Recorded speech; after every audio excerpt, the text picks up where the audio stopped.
ምን መነሳት እንዳለብን አላቅም ግን ኮቢ ሜኑን መጥቀስ ፈልጋለሁ እኔ መጀመሪያ ምክንያቱም ኮቢ ሜኑ ከረጅም ጊዜ በኋላ ነው የፕሪሚየር ሊግ ጎል ሲያስቆጥር ስናየው ከዚህ በፊት ከሚጠቀሱ ትልልቅ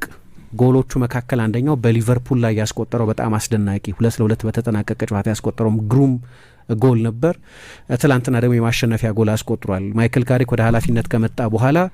ከሚደነቁለት ውሳኔዎች መካከል አንደኛው ጊዜ ሳይወስድ ሳያመነታ ለ6 ወር ብዙ አልተጫወተም ብሎ የማች ፊትነሱን እስኪያገኝ ድረስ ሳይጠብቅ ጭምር ኮቢ ሜኑን ልክ እንደመጣ የመጀመሪያ አሰላለፍ ውስጥ ተጫዋቹን ማካተቱ ነው ከዛ በፊት ሩበን አሞሪም ለኔ ፎርሜሽን ለኔ ያጫወት የሚሆን ተጫዋች አይደለም ብሎ አስታውሳለሁ በስቶክሆልም የፕሪሲዝን ጨዋታ ከዌስትሃም ጋር ካደረገ በኋላ የመጀመሪያ ፕሪሲዝን ጨዋታ ነው ስለዚህ ተጫዋቾች በአካል በተሟላ ዝግጁነት ላይ አይገኙም ግን አካላዊ ቅልጥፍናውን ተችቶ ለጥልቅ አማካይነት የሚሆን አትሌቲሲዝም የለውም ብሎ የውድድር ዘመኑ ከተጀመረም በኋላ በዋና ቡድን ውስጥ የመጫወት እድል ተነፍጎት ሊሰለፍ ከሆነ ከብሩኖ ፈርናንዴዝ ጋር ለቦታ መፎካከር አለበት የሚል አስተያየት ተሰጥቶበት እና በጃንዋሪ ሊለቅ ይችላል ሲባል የነበረ ተጫዋች ነው አሁን ከዛ ተነስቶ የማንቸስተር ዩናይትድ የአመቱን ትልቅ ጨዋታ በተለይ ባለው ስሜታዊ ዋጋ ምክንያት በዚያ ትልቅ ጨዋታ ላይ ማሸነፊያ ጎል አስቆጥሯል ደግሞ ሳምንቱ በጣም የተዋበ ነበር ምክንያቱም ባለፈው ሳምንት ነው ተጨማሪ አዲስ የ5 አመት ኮንትራት የፈረመው ከ8 አመቱ ጀምሮ ከ9 አመቱ ጀምሮ በማንቸስተር ዩናይትድ አካዳሚ ሲስተም ውስጥ ያደገ በሁሉም የእድሜ እርከን ቡድኖች ውስጥ ያለፈና አንዳንዶቹን የእድሜ እርከን ቡድኖች በአምበልነት ጭምር የመራ ትሩ ኤንድ ትሩ ማንቸስተር ዩናይትድ ነው በካሪክ መሾም ግን የመሰለፍ እድል ማግኘት ብቻ ሳይሆን የበለጠ የተሟላ አማካይ ከዚህ በፊት የነበሩበትን ጉድለቶች የበለጠ እያረመ ያለ በማይክል ካሪክ በስቲቭ ሆላንድ እና በሌሎቹም የማንቸስተር ዩናይትድ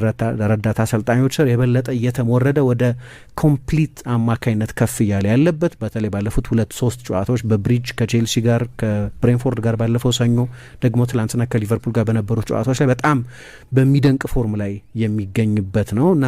ሊቨርፑል ላይ ጎል ማስቆጠር ደግሞ ሁልጊዜ መታወሻ ነው አሁን አንዳንድ ጨዋታ መነሳት አለበት የምንለውን ነጥብ ከዛ ጎን ለጎን ግን ኮቢ ሜይኖ በተመለከተ ዳንኤል ስተሪጅ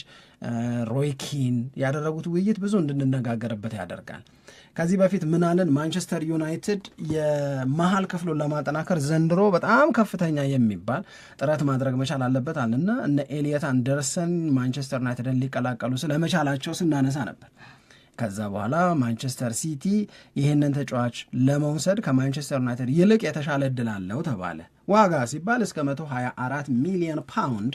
ያወጣል የዚህ ልጅ ዝውውር ሲባል ማንቸስተር ዩናይትድም አይ እዛ ድረስ አልሄድም አለ አንድ የትላንትናውን ጨዋታ ያየ ባለሙያ አንድ ጥያቄ አመጣ ጥያቄው ምንድነው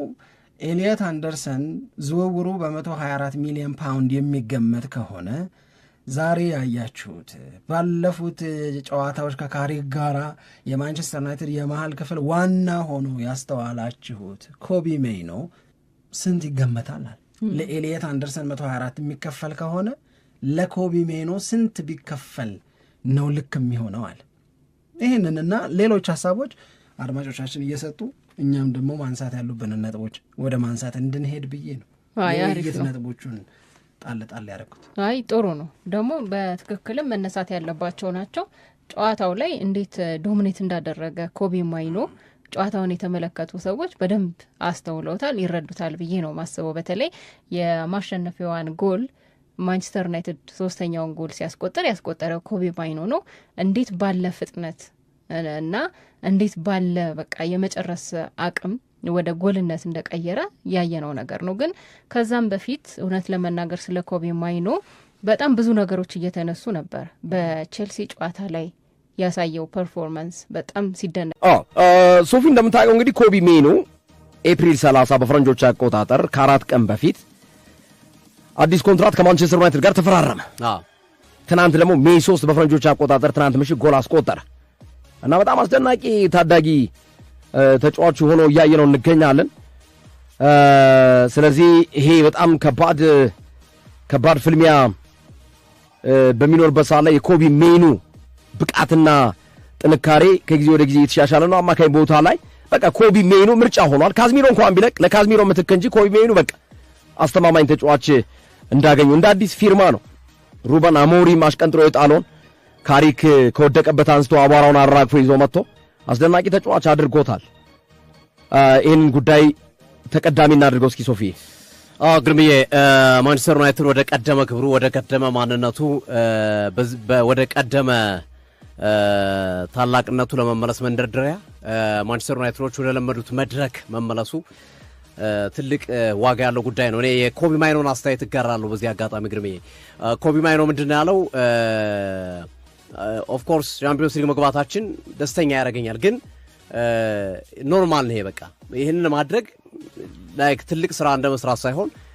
በቃ በየትኛውም ጊዜ ልናደርገው የሚገባ ተራ ነገር ነው፣ ምግብ መብላት እንደማለት አይነት ስሜት ያለው ነው የሚል አስተያየቱን የሰጠበት ነውና ማንቸስተር ዩናይትድ ካለው ክብር ካለው ዝና ካለው ማንነት አንጻር የኮቢ ማይኖ አስተያየት በእርግጥም ልክ ነው።